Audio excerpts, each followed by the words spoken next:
kecaman di situ. Ya, kita langsung aja dah. Kita nggak buang waktu ya. Karena waktu itu penting sekali. Saya Ya, juga, saya harus batasi waktu saya karena jam 11.30 saya harus ada di tempat lain ya. Oke. Em, Sebelum itu kita akan kembali lagi berdoa ya. Kita minta Tuhan, nomor satu adalah ini harus kita buka ya. Ini harus kita buka. Supaya apa? Supaya apa yang Tuhan ajarkan kepada kita ini sebelum masuk sampai sini disaring dulu di sini. Apa betul Pak Hendrik ngomongnya? Apa betul firmannya ngomong begitu? Jadi kembali lagi seperti Pak Petrus ajarkan, kita harus ada pensil, ada kertas. Itu harus dicatat. Nah, dicatat itu iya, bukan berarti sudah catat ditempel di tembok, udah didiamin, didoain. Bukan. Tapi diperhatikan, diselidiki, dibaca. diobservasi. Di mana ada kesalahannya? Letak kesalahannya ada di mana? Apakah Pak Hendrik, saya ini juga manusia, kadang-kadang ngomong suka salah lidah gitu loh, kadang-kadang ya. Jadi harus diobservasi dengan baik. Saya ini kalau dengar seorang khotbah, saya catat. Pak Petrus punya kebiasaan mencatat. Saya memang tugasnya mencatat gitu loh ya. Ini saya punya catatan khotbah dari beberapa orang yang ada di Indonesia. Ya. Segini banyak, Bu. Saya bisa bikin buku. Ini kok catatan dari tahun 2000. Saya simpan semua nih, Bu. Ya. Nama-nama pendetanya, tanggalnya, semua saya lengkap di sini. Pendeta-pendeta besar. Ini saya catat semua nih, lengkap. Jadi ini ada ratusan kertas ini. Itu saya catat. Kenapa? Karena buat saya itu masukan dan informasi. Informasi nomor satu yang saya ingin tahu adalah apa yang dipikirkan pengajar atau pendeta di Indonesia.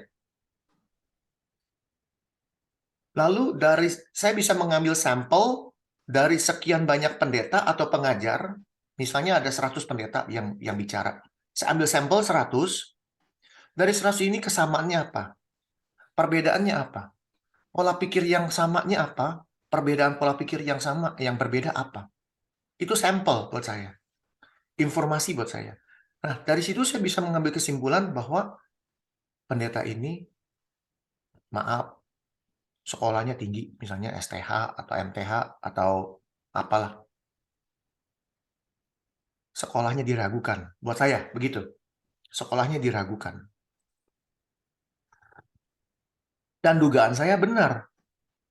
Ternyata di Indonesia ada sekolah STT bisa beli. Tuh, dugaan saya benar. Ada yang ngasih tahu saya, Pak, kalau si pendeta anu itu jangan terlalu di serius, Pak. Kenapa, Pak ya? Ya, sekolahnya aja beli. Oh, Bapak tahu? Ya tahulah, semua orang tahulah STT itu bisa bisa beli beli apa tuh, beli ijazah katanya. Waduh, pendeta beli ijazah. Ini terus jadi gembala, terus jemaat mau diapain? Ini kita nih benar-benar hidup di dunia yang ya, kita sebagai seorang berpendidikan ini tugas kita bukan cuma dengerin doang, tapi kita observasi. Diobservasi, ya, diselidiki. Apa yang mereka ngomong kelihatannya benar, selidiki. Apakah sesuai dengan firman Tuhan? Apalagi yang bicaranya nih selalu ngomong begini. Saya dapat rema. Ada loh, maaf ya, pembicara lagi ada di toilet, WC, tiba-tiba ada rema turun katanya dari Roh Kudus. Terus saya tanya, Bapak tahu dari mana itu dari Roh Kudus? Apakah ada ayatnya di Alkitab? Oh, nggak ada, Pak. Jadi kalau Bapak tahu itu Roh Kudus, tapi ayatnya nggak ada di Alkitab, referensinya nggak ada di Alkitab, pegangan saya apa untuk membuktikan Bapak bahwa Bapak yang ngomong itu adalah rema dari Tuhan? Pegangan saya apa? Kita semua di sini punya satu pegangan, yaitu firman Tuhan. Yang tebelnya minta ampun. Apa Tuhan harus ngomong yang lain? Bahasa yang lain? Kalimat yang lain? Misalnya saya lagi nongkrong di WC, tiba-tiba saya bilang dapat rema dari Tuhan. Lalu ditanya sama kawan-kawan di sini, Bapak referensinya apa? Pegangannya apa? Oh, nggak ada, di Alkitab nggak ada. Karena di Tuhan langsung kasih tahu saya. Jadi saya bikin buku baru dong. Setelah Wahyu ada buku Hendrik namanya. Karena itu baru, pewahyuan baru. Buku baru yang nggak pernah ada di Alkitab. Harus ditulis lagi. Ditambahin. Karena itu rema dari Tuhan baru. Gitu kira-kira. Lalu Pak Amos ngomong juga, misalnya ada rema. Ada buku baru namanya Amos. Padahal udah ada Amos, ini ada Amos lagi yang baru. Lama Pak Andre bikin baru rema. Buku Pak Andre misalnya. Tambah banyak Alkitab. Ganti orang begitu banyak rema. Ditanya referensinya nggak ada. Dari Tuhan langsung katanya. Kedua ditanya, Bapak Nabi bukan? Bukan. Kalau ditunjuk Tuhan kan Nabi. Coba Bapak kasih tahu dong profesi 3 minggu yang akan datang ada apa? Kasih tahu saya, tanya sama Tuhan. Nggak tahu. Oh repot loh itu kayak begitu, repot sekali. Itu yang dimiliki banyak pembicara-pembicara di Indonesia. Ya, dengan keterbatasan ilmu, lalu keterbatasan nggak mau belajar lagi ke depan, nggak mau berkembang kemana-mana, nggak mau. Yang ada di situ seperti apa? Bahasa Indonesianya apa ya? Seperti katak di dalam tempurung, ya di situ saja dia main. Dikasih masukan dia nggak mau, karena ada tempurung. Tempurungnya bisa dipecahin dulu, baru dia bisa keluar. Tapi tempurung itu terlalu tebal, dia nyaman di sana. Dikoreksi, diperbaiki, ditambahin, nggak mau. Repot nggak? Repot. Repot sekali. Pak Hendrik, mau nanya dikit Pak. Ya boleh. Saya yang juga ya sering dengar ya pendeta bicara. Oh ya, ada pendeta yang naik turun ke surga, itu gimana Pak menurut Bapak? Kalau saya setuju, turun naik surga saya setuju. Karena ada satu orang yang turun naik surga namanya Paulus. Pertanyaannya Ayatnya ada dong. ada. Ada dong. Ya Paulus ya ada. Maksudnya itu di zaman sekarang terjadi juga sama dengan. Begini, saya punya apa namanya, punya filosofi begini. Apa yang terjadi dulu 2000 tahun yang lalu, hari ini bisa terjadi. Kenapa? Tuhan yang 2000 tahun yang lalu sama dengan Tuhan kita yang sekarang, sama. Kalau bisa beda-beda, berarti Tuhan kita beda-beda. Tuhannya harus sama. Apa yang bisa terjadi lalu bisa terjadi sekarang. Itu saya setuju. Harus itu. Ya, itu menunjukkan bahwa Tuhan kita itu tidak pernah berubah dulu, sekarang, dan selama-lamanya. Itu harus kita aminkan. Ya. Itunya kita aminkan. Tapi seseorang bisa kan membuat suatu cerita narasi dirinya begitu kan? Ya bisa Ada aja. kemungkinan begitu. Ya bisa aja. Itu Sekarang maksud saya. lagi. Tuhan kasih kita gini loh, apa yang dilakukan manusia sekarang ini dulu sudah Tuhan kasih tahu cara bedainnya atau cara tanyanya. Bedainnya gimana? Dari titik-titik-titiknya lah kamu akan mengenal mereka. Apa itu titik-titiknya? Ada yang tahu jawabannya? Buahnya. Buahnya. Dari buahnya lah kamu mengenal mereka. Artinya apa? Ini orang pergi naik ke surga. Wih, keren, kayak Paulus. Buahnya Paulus apa? Jiwa-jiwa. Murid. Bukan hanya jiwa-jiwa, tapi pengajaran dia. Bagaimana dia dari dulu manusia yang, lihat nih. Mau tahu? Paulus, wih, di sini orang hebat. Bisa bilang Paulus, wih, keren Paulus. Paulus apa? Paulus tuh pokoknya udah jadi panutan lah. Kalau orang bilang Paulus udah paling bener dah. Ntar dulu. Saya gitu orangnya. Apa yang kita ngomong, ntar dulu. Memang itu firman Tuhan, tapi buat saya, ntar dulu, selidiki dulu. Saya gitu orangnya, selidiki dulu. Ya, begini ya, dulu saya itu dulu persis kayak orang-orang Indonesia, orang zaman sekarang lah. Ya, benar Paulus. Jadi, kenapa? Karena nggak pernah belajar. Setelah saya belajar sekolah, saya dididiknya, ntar dulu. Tanya dulu, tanya dulu, tanya dulu. Ditanya terus. Sampai akhirnya, oh ternyata ini orang mau ngomongnya begini. Gitu. Ya. Lihat, Paulus. Siapa Paulus? Ini buku Galatia yang tulis dia. Ya, yang tulis dia. Perbuatan daging telah nyata, yaitu percabulan, kecemaran, hawa nafsu, penyembahan berhala, sihir, perseteruan, perselisihan, iri hati, amarah, pentingan diri sendiri, percideraan, roh pemecah, dengki, mabuk, pesta pora, dan sebagainya. Artinya banyak lagi. Ini ada 16, hitungan totalnya ada 16. Dari kita semua di sini, dari 16 ini ada yang nyangkut nggak? Kalau ada yang nyangkut, bertobatlah. Ya. Lihat, dari 16 ini dan sebagainya, artinya masih banyak lagi. Terhadap semuanya itu, ku peringatkan kamu. Paulus bilang, ku peringatkan ya, ada 16 nih yang aku sebutkan. Titik-titik. Seperti yang telah ku buat dahulu. Tuh, dia nggak malu-malu ngakuin. Paulus itu tukang cabul. Paulus itu tukang bikin kecemaran. Paulus itu punya hawa nafsu. Ada dua yang sering saya katakan yang membuat saya berpikir ratusan kali sampai hari ini.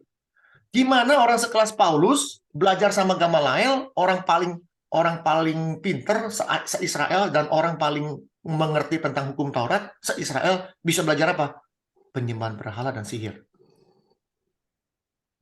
Tuh, Paulus berseteru, berselisih, iri hati, amarah. Ini loh. Apakah ini buah-buah rohnya dia? Ada seorang pendeta bolak-balik ke surga, tapi dalam perjalanan hidupnya bentar marah, bentar nabok orang, bentar. Apa kita percaya dia pergi ke surga bolak-balik? Kan gitu.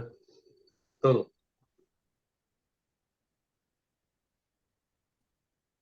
Setelah dia bertobat, apa yang terjadi? Dia bilang buah roh adalah kasih, sukacita, damai sejahtera, sabar, murah hati, baik dan setia, lemah lembut, dan menguasai diri. Ada 9. Dari mana dia tahu 9 ini? Dia lakukan, itu aja. Inilah buah rohnya. Buah roh itu bukan artinya kita punya memenangkan jiwa. Oke. 9 inilah yang ada di dalam hidup kita. Kalau kita punya 9 ini, dia bilang dia 100 kali bulak-balik naik ke surga, saya percaya. Tapi pas dia ngomong gini, saya baru dari neraka. Ntar dulu. Bapak ke neraka lihat siapa? Itu pertanyaannya. Kalau ke surga saya tahu. Di surga ada Yesus, di surga ada Allah Bapa, di surga ada malaikat. Saya tahu. Itu terjelas. Itu jelas sekali Alkitab yang ngomong. Neraka ada siapa sekarang, Pak? Itu pertanyaan. Lucifer bukan? Lucifer masih di dunia. Dia masih keliling-keliling. Dia masih ngaum-ngaum. Mungkin anak buahnya yang di sini. Lucifernya singgah sananya. Kosong. Neraka tuh kosong. Kosong ya. Kosong. Kapan diisinya? Nih saya kasih lihat kapan diisinya.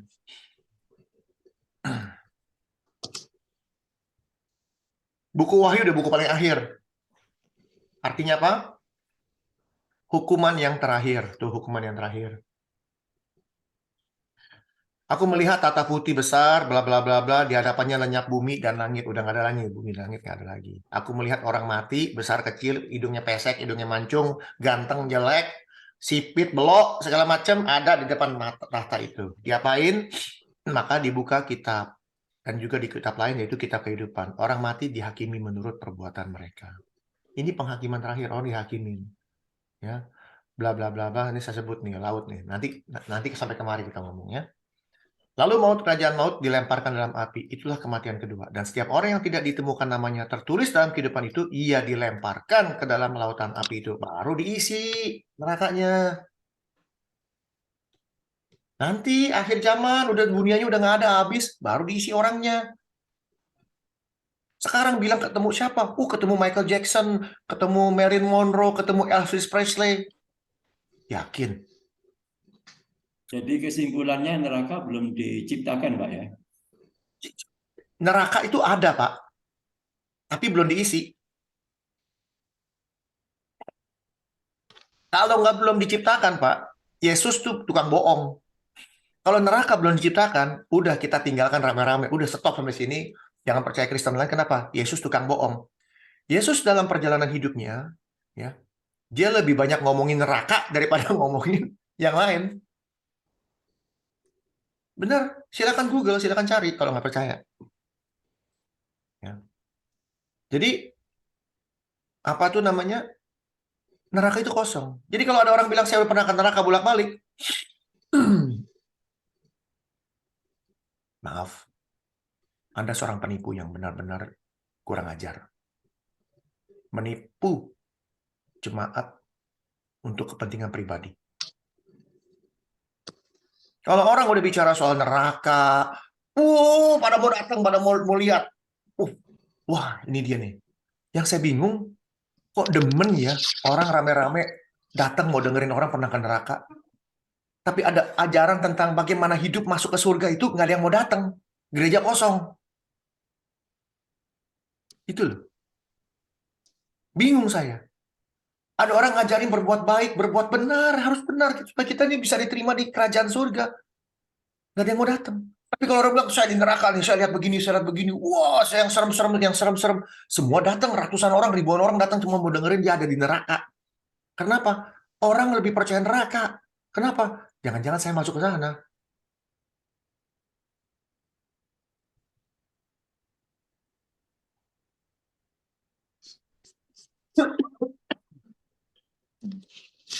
Sampai keselak.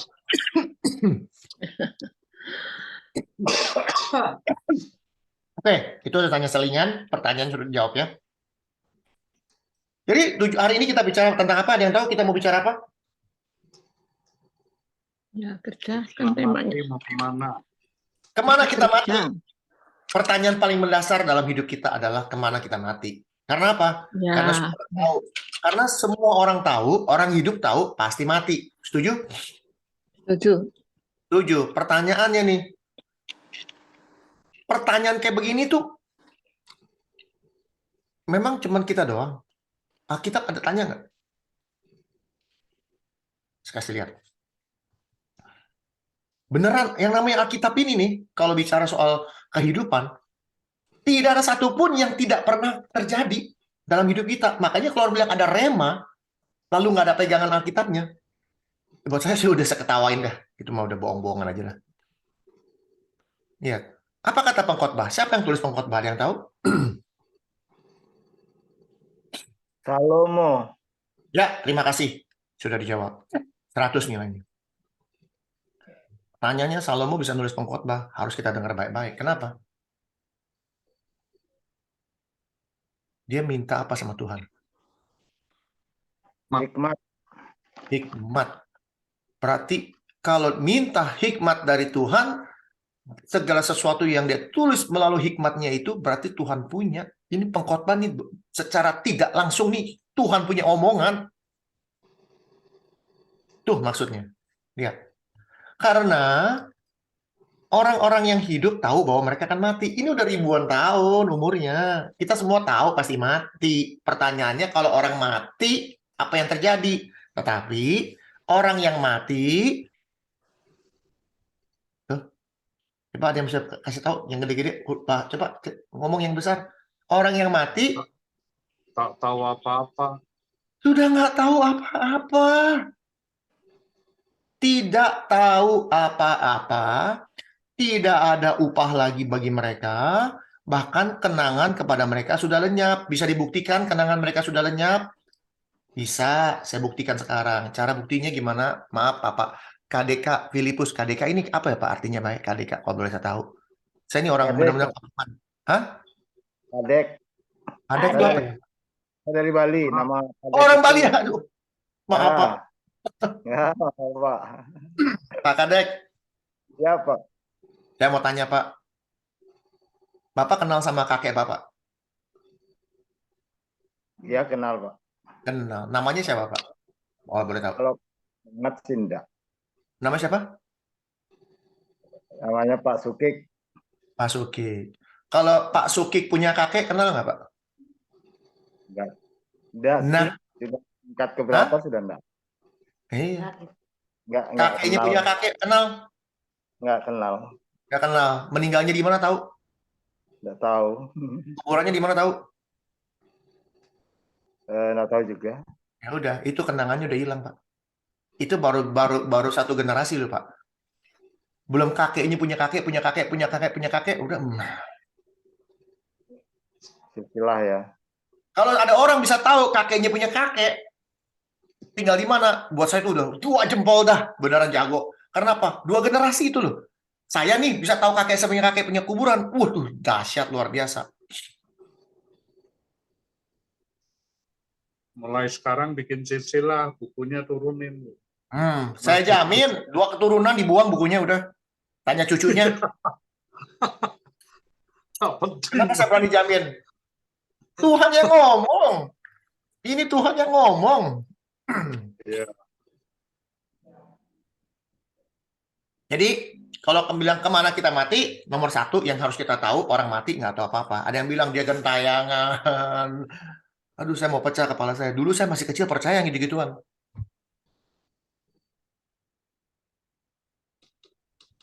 Ini misalnya nih, bapak saya udah meninggal tahun 4 tahun yang lalu. Bapak saya toto duduk di sini belakang. Saya sambit beneran pakai sandal. Kok kamu kurang ajar menyambit bapak kamu? Siapa bilang tuh bapak saya? Firman Tuhan mengatakan bapak saya udah nggak tahu apa-apa, udah diem aja sono. Kalau dia nongkrong sini berarti bukannya bapak saya, tapi setan yang berubah menjadi malaikat terang. Ada setan bisa menjadi malaikat terang? Ada jawabannya? Ada. Ada. Kalau setan bisa jadi malaikat terang, kalau jadi orang gampang. Artinya bukan orang beneran ya, tapi kayak bayang-bayangan, gentayangan. Ya. Dulu saya pernah lihat di YouTube apa itu uji nyali. Wah, pocong keluar disambit pakai panci. Pocongnya disambit pakai panci. Saya belajar ini yang harus saya lakukan nih. Ada sendal sambit pakai sendal. Karena apa? Roh yang di dalam kita lebih besar daripada roh-roh ini. Ingat itu. Ya. Jadi nomor 1 tanda orang mati adalah udah shut up, diam aja, nggak ngapa-ngapain, nggak tahu apa-apa, udah tidak tahu apa-apa. Ya. Gak bisa napas ya Pak ya. Napas gimana Bu? Kalau masih ada napas, kalau masih ada napas berarti masih ada napas kehidupan, gitu loh Bu. Ya kan? Betul nggak Bu? Kalau mati suri tuh Pak, ayo. Mati suri. Iya. Mati suri itu gimana? Yuk, kasih tahu saya Bu. Sudah dikubur tapi orangnya masih ada napas gitu loh. Dokternya kan nggak tahu. Sebentar Bu, saya lagi mikir orang masih ada napas gimana maksudnya? Orang tuh sudah dinyatakan dokter meninggal terus dikubur, ya kan? Tapi secara medis ini terjadi, ada yang terjadi tuh. Terus tiba-tiba orang itu sadar gitu loh Pak. Gini, kalau orang sampai dikubur secara medis, berarti dia sudah nggak punya napas, segala macam udah nggak ada. Artinya dia bisa dibangun kembali gitu loh. Nah, sekarang pertanyaannya, ada orang bilang nih, misalnya Ibu Eros nih, ya jangan dah Ibu Eros, jangan. Saya. Udah mati nih. Terus kita percaya semua nih, kita ada rohnya gitu. Enggak, rohnya keluar, pergi ke surga katanya. Enak, di surga semua apa ada, aduh enak banget dah. Tuhan bilang balik. Saya pegang kaki Tuhan, nggak mau balik Tuhan, saya mau di sini aja udah. Ada yang mau balik? Saya tanya di sini, jujur jawab. Kalau sudah sampai di surga, suruh balik lagi, mau nggak? Ya nggak mau, enak di sana. Sama. Jadi kita nih ya, kita sebagai manusia diberikan Tuhan satu nih akal. Jadi kalau ada orang bilang, oh mati suri bangun gini-gini, rohnya balik lagi, saya rasa kita harus pikir balik. Kok mau dia balik lagi? Gitu. Yang pasti Tuhan berikan dia kesempatan hidup kembali. Seperti siapa? Seperti Lazarus. Siapa lagi? Seperti anak-anak janda itu yang perempuan.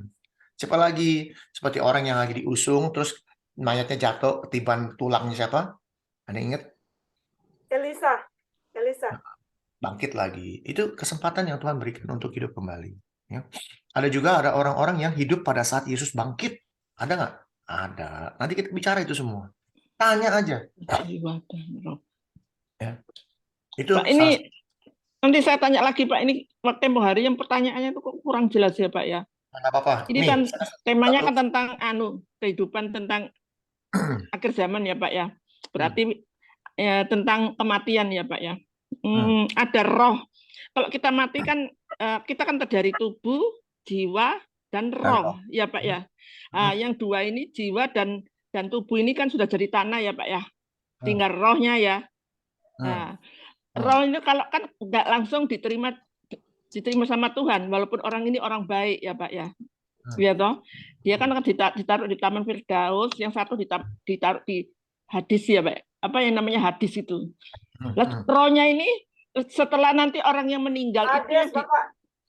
Ibu bilang Hades, bukan hadis, Hades. Ya Maksudnya sama, Hades, ya. hadis sama. Ya. Ya Terus boleh. yang mati ini Pak, ini kan nanti kan dibangkitkan, ya kan? Berbarengan sama yang rohnya tadi yang diletakkan di mana entah di hadis atau di Taman Firdaus itu nanti kan akan dibangkitkan bersama-sama. Dan itu orang itu kan sudah tidak punya tulangnya sudah dimakan ya sudah jadi dimakan lalat ulat ya Pak, habis semuanya. Kesatu sudah habis semuanya ya kan. Terus yang kedua itu kalau seandainya itu dibakar kan juga sama sudah habis semua raganya itu semua itu, terus bagaimana itu Pak? Terus ada yang ketiga mati kecelakaan kan udah nggak ada bangkainya itu Pak. Berarti semua sudah ada bangkainya sudahan. Terus gimana cara Tuhan itu untuk bagaimana gitu? Ya, oke, itu ada 2-3 pertanyaan di dalam situ ya. Nah ini sebelum ditanya, saya selalu bertanya. Itu yang saya saya dididik ini bertanya dan ditanya. Itu didikan saya. Pertanyaan pertama untuk kita semua yang percaya bahwa kita punya roh setelah kita mati ya. Nih ingat pertama ya, percaya. Terutama Ibu Ros yang paling penasaran, saya tanya Ibu Ros. Ibu Ros, bagaimana caranya kita mengontrol roh kita? Roh kita ya, kita berbuat yang baik ya Pak ya. Berbuat baik itu bukan rohnya yang berbuat baik, badan kita yang berbuat baik, pikiran kita yang berbuat baik, bukan roh kita. Oh, selama kita di dunia ini loh Pak, kan harus iya. berbuat baik. Ibu mau berbuat baik, yang bergerak badannya apa rohnya? badan. Ya, badan, tubuh dan jiwa. Iya, tubuh dan jiwa. Rohnya yang nyetir di dalam kayak mobil gitu. Roh penggerak. Roh penggerak, boleh kita bilang roh penggerak. Pertanyaannya, Bapak tahu dari mana roh bergerak? Roh itu kekuatan spirit yang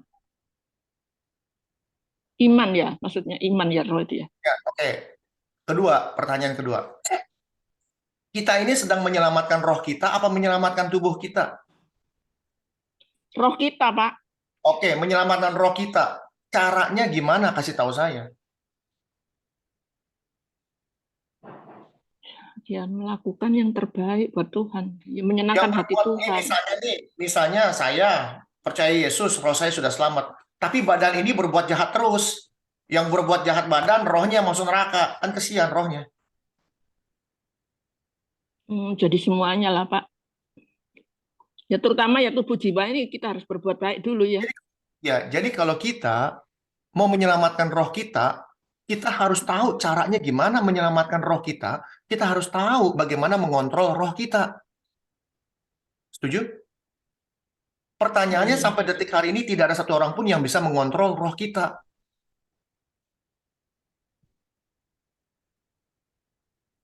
Pernah dengar nggak ada orang ngomong begini? Wah, Bapak ini sebenarnya udah mati, rohnya udah separuh keluar. Pernah dengar gitu? Orang ngomong gitu? Iya. Pernah dengar nggak orang bilang? Pernah. Dulu saya, hebat Bapak ini bisa tahu rohnya separuh keluar. Sekarang saya tanya, Pak, kalau rohnya separuh keluar, separuh lagi di mana, Pak? Mati suri itu, Pak. Separuh-separuh, badan kita terbelah dua, setengah lari, setengah di dalam rumah. Ini sense-nya di mana? We are a sensible people. Kita ini orang yang punya sense. Kalau di luar sense kita tanya, kok bisa? Roh kita separuh-separuh, berarti bisa separuh ke surga, bisa separuh lagi ke neraka dong. Ya, nggak bisa lah. Nggak bisa. Oh, dia bilang enggak. Dia tuh separuh keluar tuh berarti separuh muka, kaki, badan ada di sebelah sini nih, keluar sebelah situ. Kalau bisa keluar sebelah gitu, ya semuanya aja keluar. Kenapa harus separuh?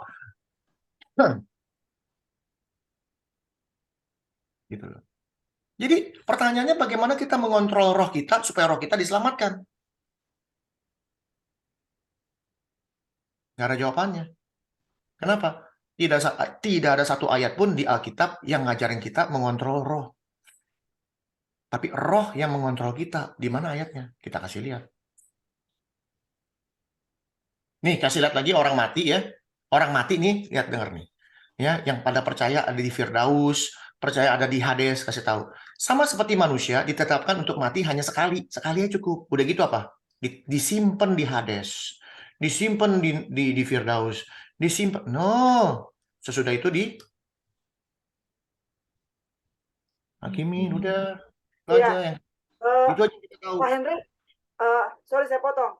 Berarti kan banyak pengajaran yang bilang itu ya kalau sudah mati di Hades berarti itu ini ya terbantahkan ya Pak ya, bahwa itu Saya nggak pernah bilang begitu karena nanti jadi berantem. Tapi buat saya yang ngomong seperti itu lebih baik baca lebih banyak lagi. Baca lebih banyak lagi, mendalami lebih banyak lagi. Hades itu adalah mitologi Yunani. Ingat, Hades itu mitologi Yunani. Ya. Bangsa Israel itu dijajah 4 negara. Babelonia, Persia, Yunani, dan Romawi. Ini 4 bangsa ini punya tradisi. Tradisi dewa-dewi, tradisi Baal, tradisi menyembah Allah-Allah lain. Jangan pernah berpikir 4 bangsa ini tidak pernah merasuki orang Israel. Masuk. Masuk. Salah satunya Hades. Salah satunya yang nulis buku ini. Silakan baca. Yang suka dengar-dengar Hades, belilah buku ini. Namanya Josephus Flavius. Kalau nggak bisa beli, Google, dicatat, difoto. Josephus Flavius. Di Google, siapa dia tanya. Lalu ngomong, Josephus Flavius Hades. Nanti dikasih tahu. Ini orang hidup di zaman Kristus. Zaman Israel 2000 tahun lalu. Ini zaman Kristus hidupnya. Dia tulis buku. Tentang apa? Tentang Hades. Dia tulis banyak. Ada Abraham dia tulis, tentang Yesus dia tulis, tentang siapa aja ditulis. Karena dia sejarawan. Dan orang Farisi. Dia orang Farisi. Dia ngaku dia orang Farisi. Hades itu buat mereka percaya bahwa nanti kalau mati ditampung. Ada di mana? Kalau di Firdaus, lucunya lagi di Firdaus itu ditampung di pangkuan Abraham. Sama seperti cerita di Lazarus dan Abraham. Satu-satunya cerita tentang neraka dan surga itu ada di sana. Dari seluruh Alkitab. Tentang Lazarus dan Abraham. Itu fakta, Pak ya. Fakta. Mau saya buktiin itu bukan fakta. Loh, Pak, sebentar Pak. Soalnya saya dengar-dengar itu dari semua gembala kalau hadis itu tempatnya orang yang sudah meninggal tapi yang nggak percaya sama Tuhan. Kalau Firdaus itu orang yang percaya Tuhan ditempatkan di Firdaus sementara dan hadis ini juga sementara gitu loh Pak. Nanti akhirnya nanti dihakimi bersamaan gitu loh Pak. Iya, begini loh Bu. Kalau dia ngomong boleh kita terima aja dulu Bu. Kalau saya ngomong, saya kasih referensinya, kasih tahu sama saya bilang, Pak, kalau Bapak bilang dia disimpan di sana, di mana Bu Pak referensinya? Kalau saya kasih tahu referensinya disimpan di mana. Nih kasih lihat yang ngomong Yesus. Coba Ibu baca yang kencang-kencang. Atau Pak ini deh, Pak Kadek tolong baca yang kencang Pak. Janganlah kamu heran akan hal itu, sebab saatnya akan tiba bahwa semua orang yang di dalam kuburan akan mendengar suaranya. Ada di mana Pak? Kuburan. Bukan di Firdaus. Pintunya dalam kuburan. Di Hades. Di kuburan, berarti di kuburan ya. Oke, pertanyaannya katanya kalau orang baik di Firdaus, orang jahat di Hades katanya. Oke, kita lihat ada di mana. Baca ayat 29. Dan mereka yang telah berbuat baik akan keluar dan bangkit untuk hidup yang kekal.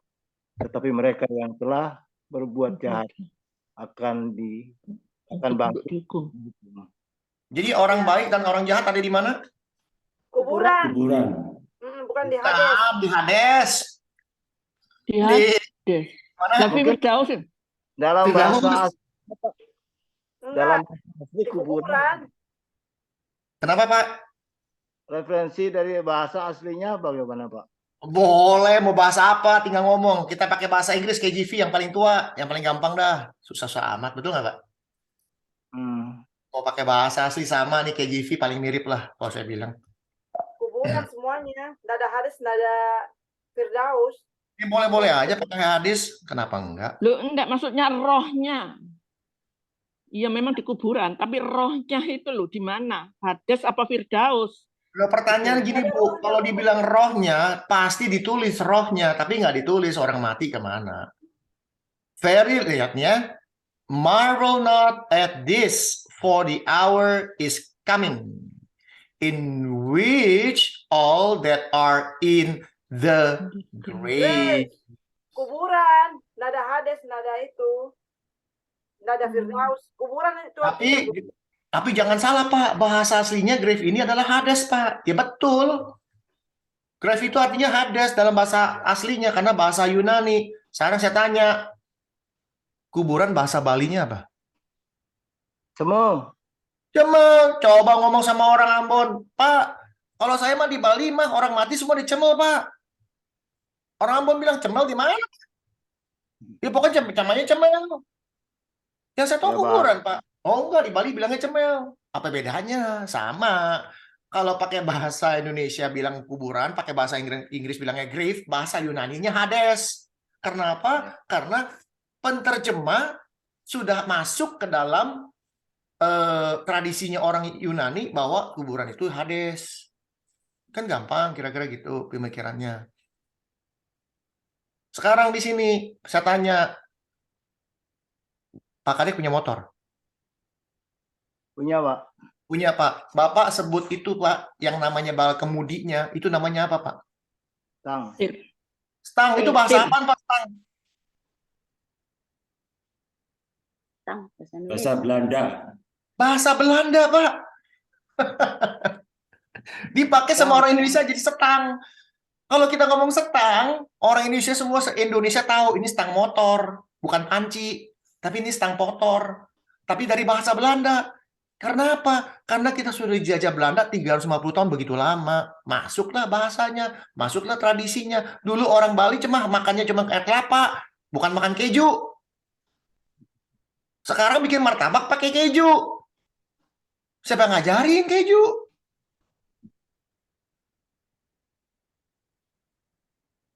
Berarti itu apa artinya semua orang mati di kuburan, bukan yang di tempat apa yang kayak penampungan roh gitu. Ya, kayak kuburan. Udah, nggak usah banyak ini kuburan. Itu yang ngomong Tuhan sendiri kuburan. Lalu kita lihat lagi. Wah, cuma satu mah kurang bagus, Pak. Referensi mah harus ada 2, ada 3, baru kita percaya. Oke, kita buktiin lagi. Susah amat. Ada di mana lagi? Mati. Pak Kadek baca yang kenceng. Keras. Maka laut menyerahkan orang-orang mati yang ada di dalamnya. Ya udah, stop. Di mana, Pak? Laut. Laut. Laut. Aduh, kesian ya, nggak bisa napas di laut, kalau laut. Di Hades. Kan orang suka berpikir panjang-panjang. Oh, di kuburan doang, Pak. Bagaimana yang mati di perahu, Pak? Di laut tuh. Ya udah, diam aja situ. Bagaimana, Pak, yang pesawatnya meledak? Meledak emang kemana jatuhnya? Ya kalau nggak ke laut, ya ke darat. Itu doang kan tinggal pilih. Ada nggak orang kalau meledak pesawatnya, orangnya melayang-layang di udara gitu? Kan jatuh juga ke bawah. Ada. Ya, kalau nggak ke laut, ya ke darat. Daratnya mana? Macam-macam. Ada yang di kuburan, ada yang di gunung, ada yang di hutan. Nggak ada yang tahu di mana. Betul? Maka disebut, bukan hanya laut. Maut dan kerajaan maut. Kerajaan maut itu apa? Maut itu kematian. Orang mati. Artinya apa? Hai maut, di mana sengatmu? Dia sudah dikalahkan sama Tuhan. Kenapa? Karena maut dan kerajaan maut itu dilempar ke dalam lautan api. Artinya apa? Kita tidak akan mengalami maut lagi. Maka Paulus berani ngomong, hai maut, di mana sengatmu? Karena dia tahu Maut sama kerajaan maut ini akan dilempar ke dalam neraka. Pada saat dia mati nanti suatu hari nanti dia akan dibangkitkan kembali. Oh, Pertanyaan, jadi kalau orang mati kok seperti gambar-gambar di film itu, Pak, tubuhnya ada tapi rohnya keluar gitu loh, Pak. itu kan film, Enggak Bu. ya? Iya, itu film. Saya dibilang, Bu. Dari minggu lalu saya sudah katakan bahwa manusia ini sudah kena tipu 2.500 tahun, Bu. Zaman Yesus 2000 tahun, saya mundur sampai 2.500. Kenapa? Zamannya Plato, zaman Socrates sama zaman Aristoteles. Plato sama Aristoteles ini dua orang ini yang percaya bahwa manusia ini punya roh. Plato bilang begini, kita ini punya roh kekal. Aristoteles bilang begini, kita punya roh tapi nggak kekal. Dua-duaan ini punya ribut. Aristoteles bilang apa? Roh, ya lu juga. Roh tuh lu juga. Nggak ada dipisah-pisah. Menurut Aristoteles. Plato bilang, enggak. Kamu hidup, ini sekarang itu yang nggak nyata. Hidup yang nyata nanti setelah kamu mati keluar. Dan itu dipakai sampai detik hari ini. Lah iya kalau sampai di kuburan masih ada rohnya kan berarti masih ada nyawanya, Pak, itu kalau di kuburan itu. Ya bukan itu aja, Bu. Pertanyaannya, apa benar kita punya roh? Kan gitu. Maka saya bilang dari mula-mula, apakah kita bisa mengontrol roh kita seperti kita mengontrol tubuh kita? Nggak bisa. Ya jadi Kenapa Ya, nggak kalau bisa pertanyaannya? ya kalau saya sih setuju kan waktu Tuhan bilang bahwa ya kita jangan takut kepada yang membunuh tubuh, ya tapi harus takut kepada yang membunuh tubuh dan jiwa. Nah, berarti Kita lihat. sebenarnya ya saya sih lebih setuju yang Pak Hendrik bilang ya, tubuh, jiwa dan nafas hidup, bukan roh gitu. Ya karena memang begitu manusia Ada dua pengertian, ya. Ada dua pengertian tentang tubuh, jiwa, dan roh. Roh, saya kembali lagi ceritakan asal muasal kata roh. Asal muasal kata roh itu diambil dari bahasa Inggris artinya soul, ya, atau bahasa Yunaninya psyche. Ini yang pertama kali memperkenalkan bahasa ini adalah Plato, dan Plato itu dipengaruhi oleh Socrates. Socrates bicara tentang hal-hal yang sifatnya kekal. Maka Plato mengembangkan itu menjadi soul. Itu 400 tahun sebelum Kristus. Sebelum Kristus lahir, Yunani nih, bangsa Yunani sudah memberitahukan tentang soul. Maka orang Yunani itu percaya akan dewa-dewi. Mereka percaya akan Zeus. Mereka percaya dengan dewa-dewi yang begini, yang ada Zeus lah, ada Hercules, macam-macam. Nah, zaman Ptolemy II, 200 tahun kemudian setelah Kristus, abad kedua ini 200 tahun kemudian, Raja Ptolemy II manggil ahli-ahli Alkitab orang Yahudi. 72 orang dipanggil. Bukan satu, bukan dua, bukan tiga. 72 ahli Alkitab dalam bahasa Ibrani. Kata raja bilang, coba kalian translate, tafsir, atau ditranslate ke dalam bahasa Yunani. Zaman sekarang, Ptolemy II tuh orang Yunani. Romawi. Coba ditranslate ke dalam bahasa Yunani katanya. 72 orang ini dipilih dari 12 suku Israel. 12, nggak tanggung-tanggung. Bukan ahli Alkitab doang, tapi 12 suku Israel dengan latar belakang nih yang bagaimana gitu, mereka mengerti suku-suku mereka, dikumpulin jadi satu suku 6 orang, totalnya 72 orang. Jadi ada satu suku 6 orang ngegerumpuk, menyelidiki, kita mau tulis apa? 72 orang ini kumpul jadi satu, mereka tulis pada mulanya Allah menciptakan langit dan bumi. Bahasa Ibrani. Oke, bahasa ininya apa? Tulis. Lagi nulis-nulis itu mereka punya dua kalimat yang ditulis dalam bahasa Ibrani, tapi nggak tahu bahasa Yunani-nya apa. Ya tadi bahasa Balinya apa, Pak? Kuburan? Sema. Apa? Sema. Bahasa Bali apa? Sema. Seme. Sema. S-A-M-A. Ada alusnya lagi setro, Pak. Setre, ya. Lebih halus. Ya. Ada seme, ada setre, itu kuburan artinya.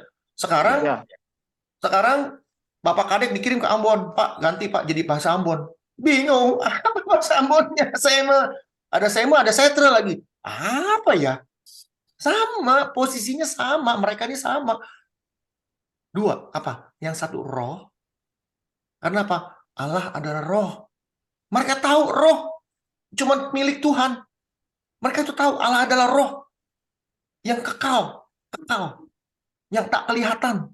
Mereka tahu. Sejarah membuktikan Musa ketemu Tuhan muka ketemu cuma dia doang katanya. Padahal Tuhan berupa roh. Yang ketemu muka dengan muka. Siapa lagi? Bukan Musa doang sebenarnya. Abraham juga sebenarnya. Jadi mereka tahu ini Tuhan ini. Makanya waktu mereka ada pelajaran mengenai pada saat mereka mau tulis nama Tuhan Yahweh itu YHWH, apa yang mereka lakukan? Ada yang tahu? Lagi nulis nih. Lalu keluar kata Yahweh. Apa yang mereka lakukan? Ada yang tahu? Cuci tangan. Cuci tangan, cuci kaki, mandi. Bersih, badan sudah bersih, baru tulis YHWH. Lanjut lagi nulis. Ketemu lagi tulisan YHWH. Mandi lagi, cuci lagi, segala macam. Bisa bayangin satu hari itu berapa kali mandi, cuci baju, cuci tangan, segala macam dicuci. Untuk tulis YHWH. Saking sakralnya kalimat bahasa Tuhan itu. Karena dia roh. The highest gitu loh. Itu orang Yahudi. Sekarang roh dan satu lagi apa? Napas hidup. Nafesh and ruah. Dua ini yang mereka bingung. Karena pada saat penciptaan mereka tahu Adam diciptakan itu kekal. Nafas hidup Tuhan itu kekal. Apa bahasa Yunaninya? Roh apa bahasa Yunaninya?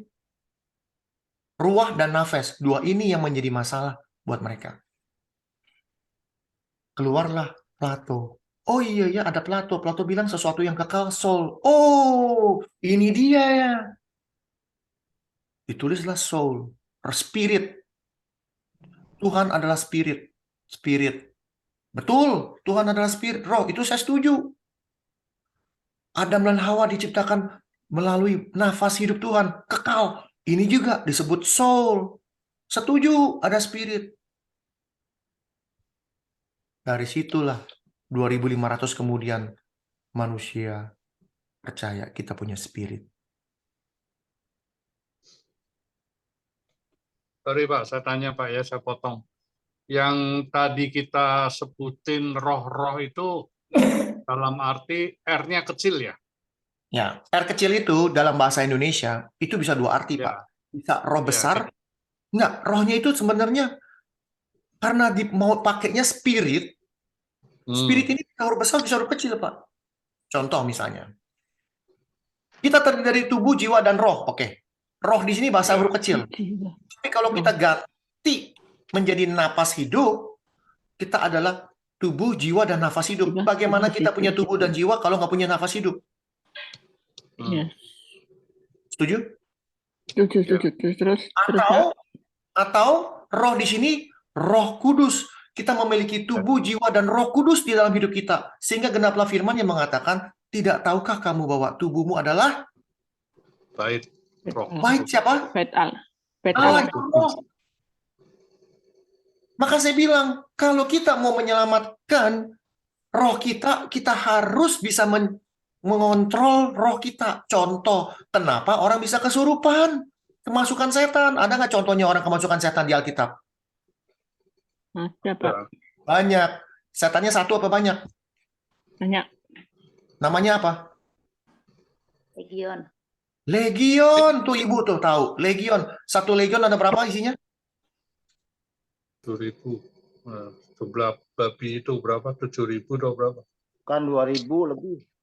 3.000 sampai 6.000. Itu tentara Romawi isinya satu legion 3.000 sampai 6.000. Bu, bisa bayangin nggak? Satu badan kita nih, dalam kita ada roh kita nih. Ini 3.000 setan masuk empit-empitan. Aduh.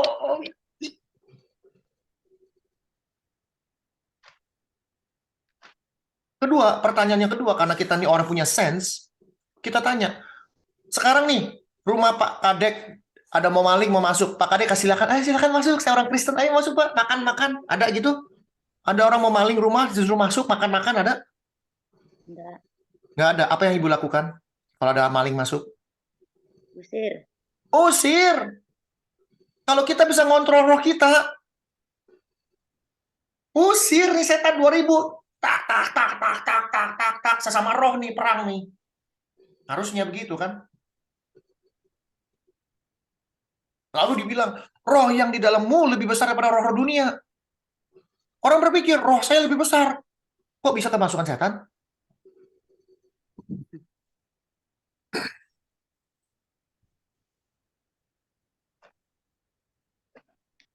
Itu pikiran-pikiran kita. Jadi, yang harus kita lakukan sekarang ini adalah bagaimana menyelamatkan tubuh ini. Karena apa? Karena tubuh inilah yang akan dibangkitkan oleh Tuhan. Di mana ayatnya? Saya kasih lihat. Tadi Ibu Ros tanya, gimana Bu? Pak, orang udah jadi tulang, udah jadi debu, gimana? Nah ini ayatnya Bu, kasih tahu. Catat ya Bu.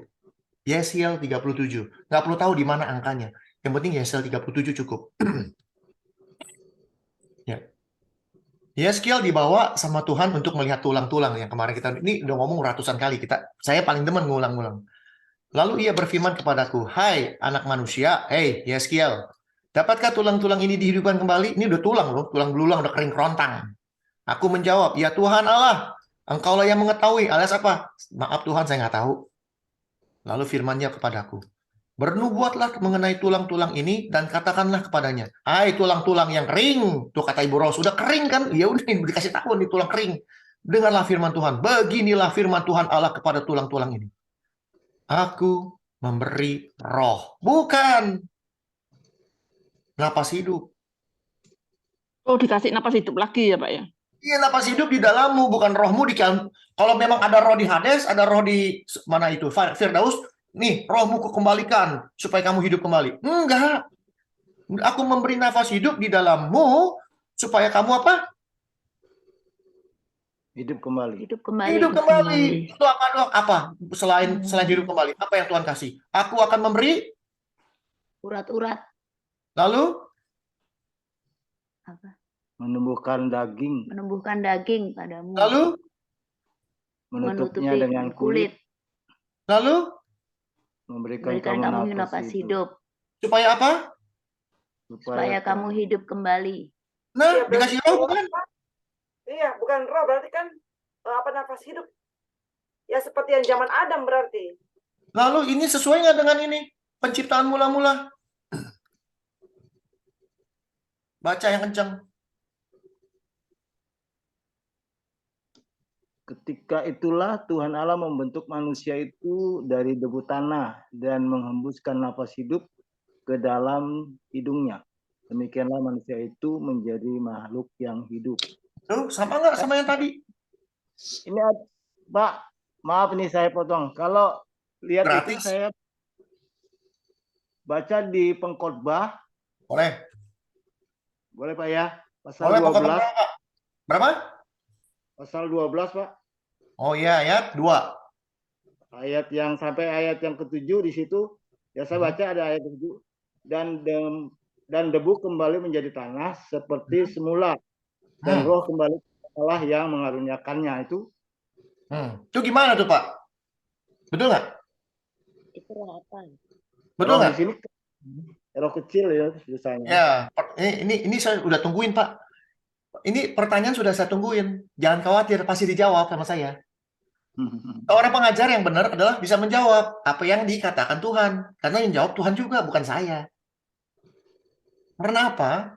Karena ini penting sekali. Tuh Pak, ada roh Pak. Roh kita kembali kepada Tuhan. Betul, yakin. Saya ini mesti ingat Pak. Saya dididik bertanya dan ditanya. Jawabannya di mana? Sama yang nulis orangnya Pengkhotbah 2 juga. Pengkhotbah ada di mana? Pengkhotbah 12, Pengkhotbah 2. Ini ya, translasi Indonesia sangat lucu. Tulisannya sama ya, orangnya sama. Tulisan sama, orang sama.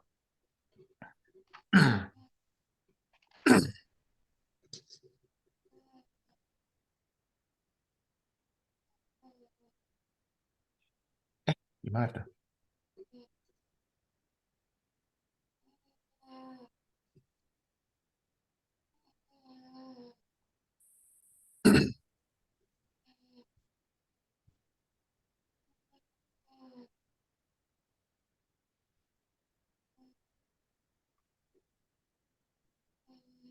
Di mana ya? Oh, hilang.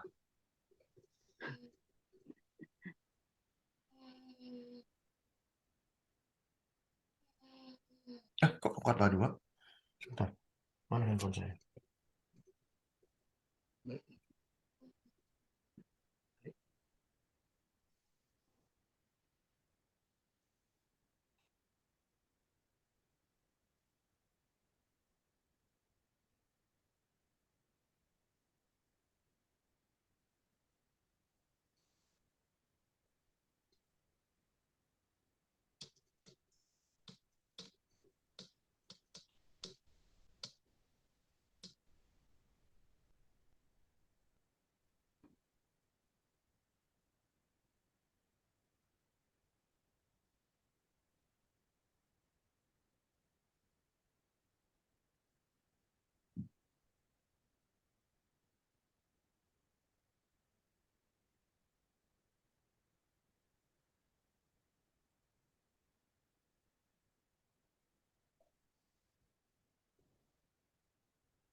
Mana ya?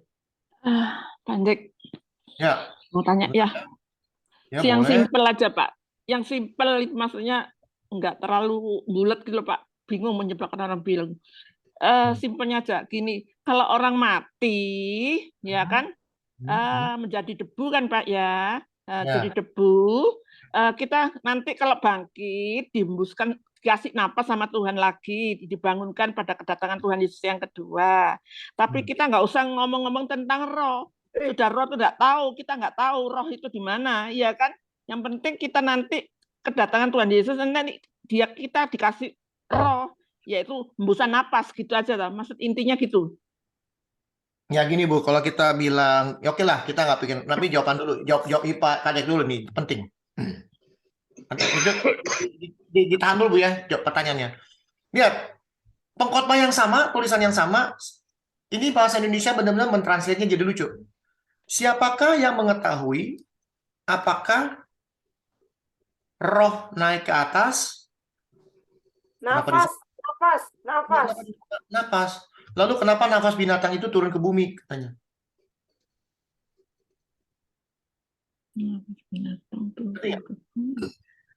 Ini sama-sama bahasa Indonesia, Alkitab terbitan mana? LAI atau apa dibandingkan? Sama, Pak, isinya. Siapa yang Lah kok bisa beda? Tadi roh kecil, akhirnya ini sekarang nafas. Bukunya sama kan, Bu? Beli di Gramedia atau di mana? Beli Ini kan beda ayatnya, Pak. Oh, ayat yang ini. Ya, oke, bukunya beda. sama, cuman ayat beda, ceritanya beda gitu. Iya. Jadi Tulisannya beda. nasib manusia sama dengan nasib binatang. Nasib yang sama menimpa mereka. Yang sebagaimana yang satu mati alias manusia mati, demikian yang lain. Artinya binatang juga mati. Kedua-duanya punya napas yang sama. Ya, oke. Manusia tidak punya kelebihan atas binatang. Karena apa? Segala sesuatu sia-sia katanya. Keduanya menuju satu tempat. Tempatnya apa? Dari debu. Dua-duanya. Dua-duanya kembali kepada debu. Siapa yang tahu? Napas itu naik ke atas, yang satu lagi naik ke bawah, turun ke bawah.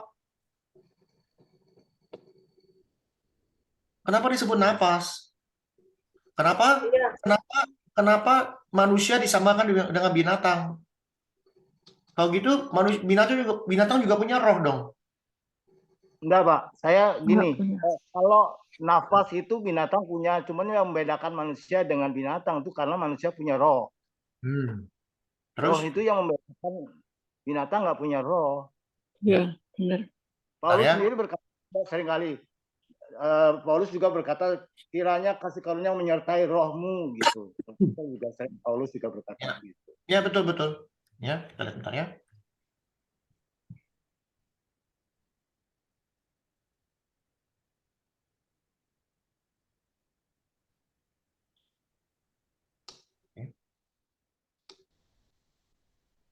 Shall the dust and the spirit return to God? Oke. Sebentar, saya lagi nyari ayatnya di Ayub ya. Ayub berapa ya?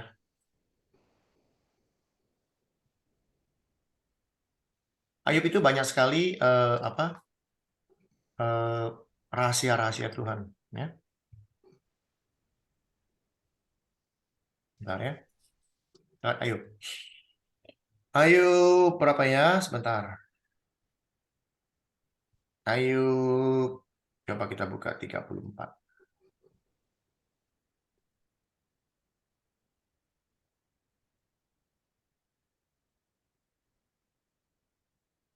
Dan 14 ayat 14. Ya, lihat. Jikalau ia menarik kembali rohnya dan mengembalikan nafasnya kepada kita. Jadi nafasnya itu diambil balik. Ya, kita lihat nih, ini bahasa Indonesianya, jikalau ia menarik kembali rohnya dan mengembalikan nafasnya kepadanya. Kalau bahasa Inggrisnya kita lihat. Ya.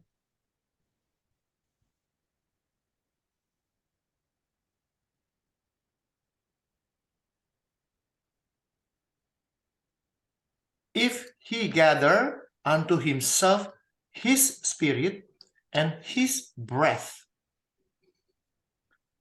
Rohnya dia dan nafasnya dia kembalikan kepada dia. All flesh shall perish together.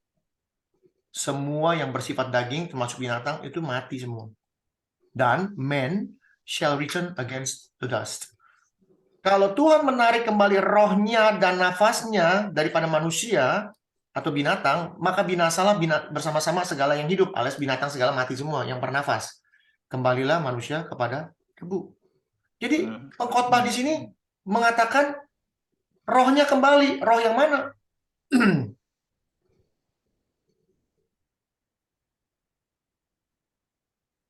Ya. Oh, besar itu ya. Ya. Ayat 7. Dan debu kembali menjadi tanah, ya. Ayub, manusia kembali jadi debu, kembali tanah, sama seperti semula, dan roh kembali kepada Allah yang mengaruniakannya. Tuhan bilang, rohnya dan nafasnya yang kembali. Iya. Rohnya udah besar.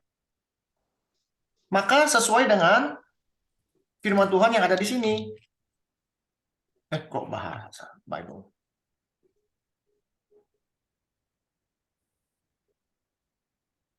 Sesuai dengan firman Tuhan yang ada di sini. Dijelaskan sama Tuhan ada. Ya, lihat. Nggak jauh-jauh. Awal muasal. Ya. Baca, Pak Kadek. Berfirmanlah Tuhan, rohku tidak akan selama-lamanya tinggal di dalam manusia, karena manusia itu adalah daging. Tetapi umurnya akan 120 tahun saja. Bisa kasih tahu saya nggak artinya apa?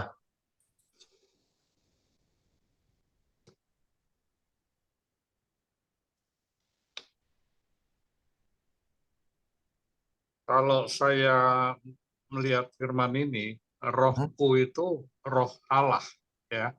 Ya, Tidak besar. akan tinggal selama-lamanya, ya. Begitu manusia mati, rohnya balik ke Allah. Berarti selama manusia hidup ada roh Allah. Tapi kalau kita dengar dalam gereja lagi penyembahan, itu kita lagi menyembah dalam roh. Nah, ada yang bilang kan, roh kita, air kecil sama roh besar, connect. Kalau enggak gimana mau menyembah dalam roh? Nah, ini gimana nih? Saya bingung gitu. Kayak Saul juga tuh kan roh Tuhan meninggalkan dia juga. Nah, jadi roh Tuhan mungkin lebih roh besar. Jadi ini banyak yang bilang kalau Tuhan itu, kalau kita roh Tuhan ada di dalam kita akan hidup selama-lamanya. Lalu karena Tuhan meninggalkan roh kita, jadi kita tinggal 120 tahun, betul? Gitu Kak, kira-kira Pak ya? Ya, nangkepnya segitu. Beda saya, Pak. Ya kalau saya ya Tuhan kan itu Maha Kudus ya. Dia nggak bisa dengan menyatu dengan manusia yang berdosa. Jadi otomatis ya kalau manusia berdosa, roh Tuhan pergi. Artinya gini, berarti bukan roh Tuhan yang di dalam kita, tapi ya nafas hidup itu loh Pak. Ya kalau saya nangkapnya gitu, karena Tuhan itu nggak mungkin dong menyatu dengan kejahatan manusia. Ya, Jadi itu ya, maaf Bu, itu nggak disebutkan orang jahat atau orang baik ya. Jadi batas umur itu kan dulu mungkin 120 tahun, sekarang 70-80 gitu loh. Pertanyaan untuk Pak Amos. Pertanyaan untuk Pak Amos. Ya, Setelah kejadian 6 ini orang akan umurnya di bawah 120 tahun, setuju? ya, Setuju. Setuju? ya. Yakin ya? Enggak sih ada Ini apa dulu nih? Ini tahun berapa? Ya, Saya ini kan zaman Nuh, Pak. kejadian. Oh Ini kan iya zaman iya. Nuh. Ya, Hah? oke. Ya, berarti bisa lebih. Saya lihat kejadian kan di awal. Iya. Nah, Enggak, sekarang gini. kenapa tetapi umurnya kenapa dibatasin 120? Jadi orang itu jahat nggak jahat, 120 tahun keluar gitu roh Tuhan. Ya kan nggak ditulis jahat atau enggaknya. Enggak, bukan begitu maksudnya. Ini Enggak. roh Tuhan ini apa? Ya ini udah penafsiran ya, maaf ya. Kalau udah maksudnya bukan begitu, ini penafsiran. Orang bisa beda-beda, Bu. Iya, Ya udah, makanya gini aja. Saya kasih lihat dulu, saya tengahin. Pertanyaannya setelah Tuhan bilang begini, kita percaya nggak umur manusia 120 tahun sejak zaman ini? Enggak. Ada yang lebih kan nanti setelah Siapa itu yang lebih umurnya? ratusan. Ya. Enggak, ini semua yang ratusannya mati semua. Dia kan Nuh ini, zaman Nuh ini semua yang ke bawah mati semua. Termasuk siapa? Termasuk yang Adam udah 900, Metusalah segala macam. Ini udah zamannya dunia diselesaikan, ini tinggal Nuh doang yang hidup, betul? Tinggal Nuh doang yang hidup. Setuju nggak? Oh, ini cerita apa? Nuh? Nuh dong, Pak. Nuh. Nuh tuh, Nuh mendapat kasih karunia. Jadi di zaman Nuh Tuhan bilang, rohku tidak akan selama-lamanya tinggal dalam manusia karena manusia daging, tapi umurnya 120 tahun saja. Ya. Padahal kalau kita lihat, ya, ini lari lagi nih, nggak apa-apa. Kita lihat, supaya kita ngerti, supaya kita nggak gampang dibohongin.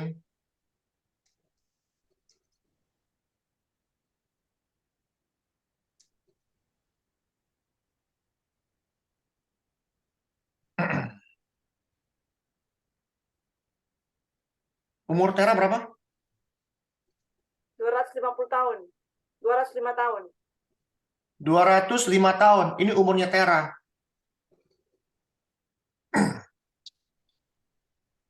Abraham umur berapa matinya? Ada yang tahu? 100 lebih kalau nggak salah. 175. Anaknya si Yakub matinya umur berapa? Ada yang tahu? 125. 145. 45. Zaman dulu, Pak. 127. Jadi 120 tahun di sini artinya apa dong? Artinya apa dong? Ya Saya kasih sudah tahu. waktunya. Bukan, saya kasih tahu artinya. Terserah ada yang mau bilang tafsir atau enggak, saya kasih tahu. Pertama-tama, rohku tidak akan tinggal selama-lamanya di dalam manusia. Pertanyaannya, untuk bisa roh Tuhan tinggal di dalam hati kita, di dalam kita, syarat utamanya apa? Hidup kudus.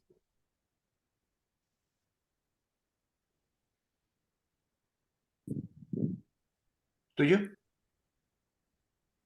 Ada anak-anak Allah di sini, lihat nggak? Iya. Jadi Tuhan tuh ada di dalam anak-anaknya Allah. Anak-anak Allah tuh banyak, bukan satu. Banyak, dari keturunan Adam, Set, segala macam ke bawah. Sampai Metusalah, sampai ke bawah. Itu anak-anak Allah banyak sekali. Dan mereka tuh ada roh Allah, karena mereka hidup di dalam Tuhan. Tapi saya bilang, dikawin silang sama si setan, nih kawin silang, melihat bahwa anak-anak perempuan manusia, anak-anak si setan, keturunan si Kain, dikawin silang. Apa yang terjadi setelah dikawin silang? Ketika dilihat Tuhan bahwa kejahatan manusia besar di bumi, alias emang anak-anak Tuhan sama anak-anak setan disilang, keluarnya begini, jadi kacau semua. Nggak benar semua. Lalu apa dong Pak artinya 120 tahun? Setelah Tuhan bilang, rohku tidak akan selama-lamanya tinggal di sini, karena manusia itu adalah daging, tetapi umurnya akan 120 tahun. Maksudnya, pada saat bilang begini, 120 tahun kemudian akan ada yang namanya air bah. Tinggal cari bukunya, tinggal cari Google-nya, terserah. Banyak yang bicara tentang ini. Dan itu saya setuju. 120 tahun setelah Tuhan mengatakan rohku tidak akan tinggal selama-lamanya, saya akan set waktu 120 tahun. Manusia dikasih waktu 120 tahun untuk bertobat. Apa yang terjadi? Ketika dilihat Tuhan, manusia makin besar, makin jahat. Hapus. Ya mati karena air bah tuh Pak ya. Iya dah. Tapi air bah itu sudah dikasih tahu sama Tuhan 120 tahun dari sekarang. Manusia tidak ada lagi. Umurnya 120 aja cukup. Artinya apa 120 tahun dari sekarang? Bukan manusia di set umurnya dia 120, bukan. Itu yang kita pikirkan zaman dulu, sekarang udah bukan itu. Ini yang benar. Menurut saya ya.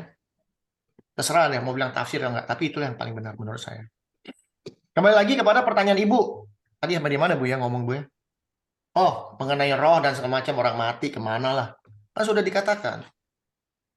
Bu, saya ini nggak percaya orang mati itu disimpan-simpan Bu. Nggak ada. Satu ayat pun nggak ada yang mengatakan manusia mati disimpan. Maka saya bilang Bu, kalau ada seorang pembicara atau pendeta ngajarin ini, tanya.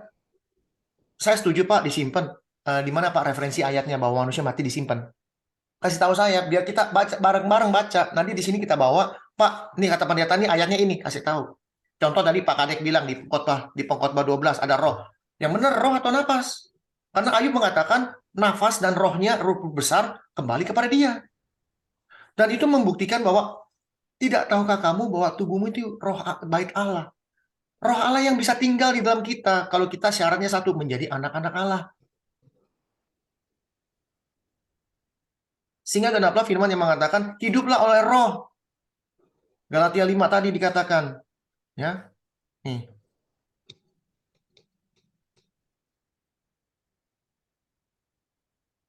Bukannya kita nggak bisa ngontrol roh kita karena kita nggak tahu cara ngontrol roh kita. Yang bisa mengontrol kita jikalau kita hidup oleh roh huruf besar, kita hidup ada roh seperti Kejadian 6, ada roh Tuhan di dalam hidup kita.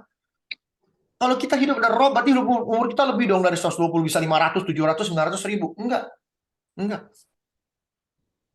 Baiklah kita hidup juga dipimpin oleh roh. Artinya roh kudus, roh Tuhan yang mengontrol hidup kita. Gimana caranya roh mengontrol hidup kita? Firman Tuhan dibaca. Firman Tuhan kalau ini roh kita menyuruh kita membaca firman-Nya, ngasih tahu jangan ini, jangan ini. Setiap hari dikasih tahu kita jangan ini, jangan ini, jangan ini. Sehingga kita tiap hari di warning untuk hidupnya benar, di warning untuk hidupnya kudus. Tubuh ini akan ngikut karena dipimpin oleh roh. Tubuh ini nggak mau melakukan itu. Kenapa? Pas kita baca, teguran, jangan. Teguran, jangan. Sehingga pada saat kita suatu hari nanti bertemu dengan tanah alias mati, kita diam di dalam kuburan pada saat Kristus datang kedua kali. Apa yang dikatakan Yeskiel? Katakan kepada tulang-tulang ini, aku akan memberikan urat-urat, aku akan memberikan daging, aku akan menutupi dengan kulit, dan aku memberikan nafas hidup. Supaya apa? Pak Hendrik, Supaya kamu sorry, Pak. hidup kembali. Pak, ada ayat kan roh penurut daging lemah. Nah, roh di sini nih, Paulus. nah itu roh apa? Roh siapa? Ya kan? Kita masih pemikirannya selama hidup ini manusia punya roh, ditulisnya R kecil. Kan bacaannya Alkitab Indonesia dibedain. Nggak masalah.